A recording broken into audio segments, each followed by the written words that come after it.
dilakukan baik ini dari Bank Indonesia ataupun secara fiskal untuk bisa membuat dampak yang ada ini mungkin tidak akan terlalu jauh? Tidak ada yang jangka pendek karena seperti saya katakan persoalannya ini struktural.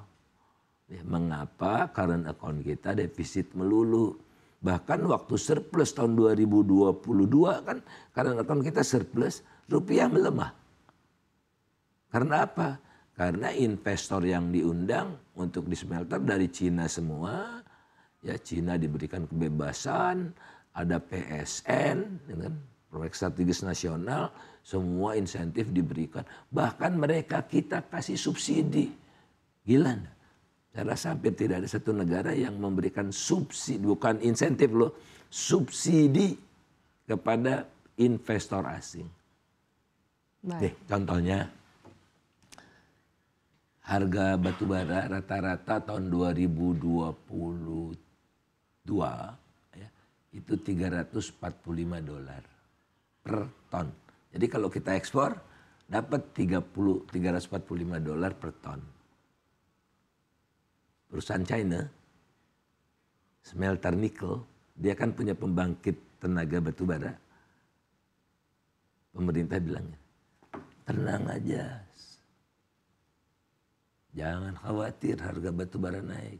Saya kasih nih, saya ikhlas nih, kata mereka itu, kata si penguasa oligark ini, saya kasih $70. Dia nggak, bagaimana nggak menari-nari. Jadi $275 per ton, subsidinya kali berapa ratus juta ton.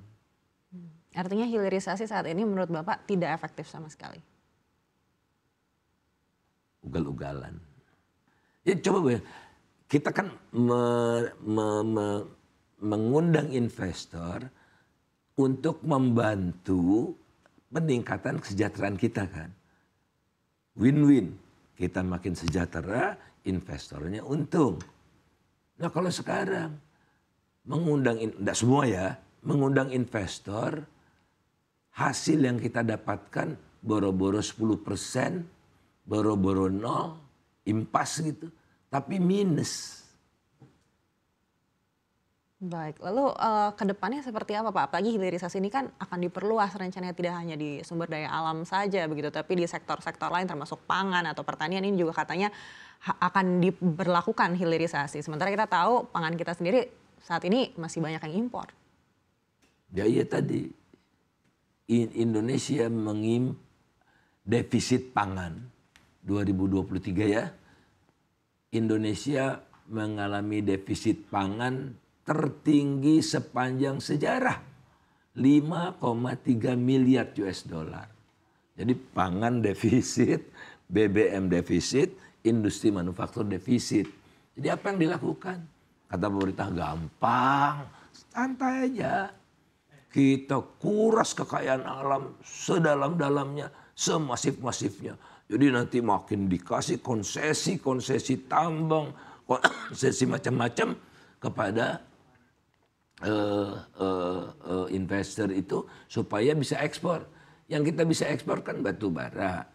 Kemudian udah deh hutan itu babat buat CPO gitu kan.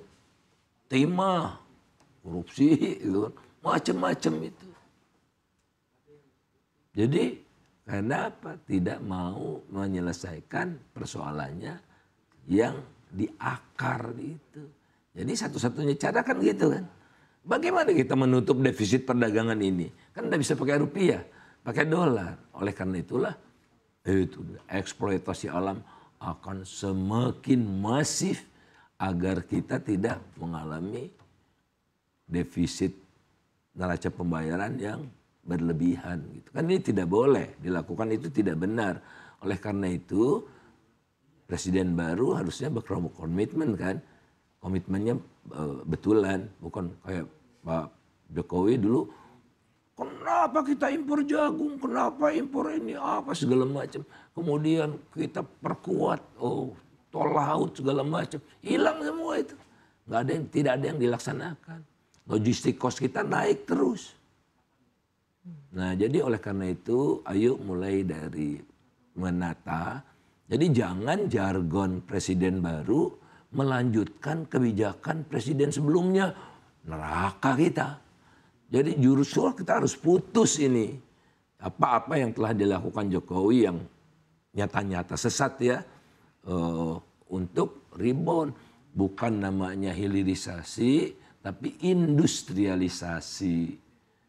Kalau hilirisasi, kok smelter itu tidak menghasilkan satupun pabrik sendok, pabrik garpu?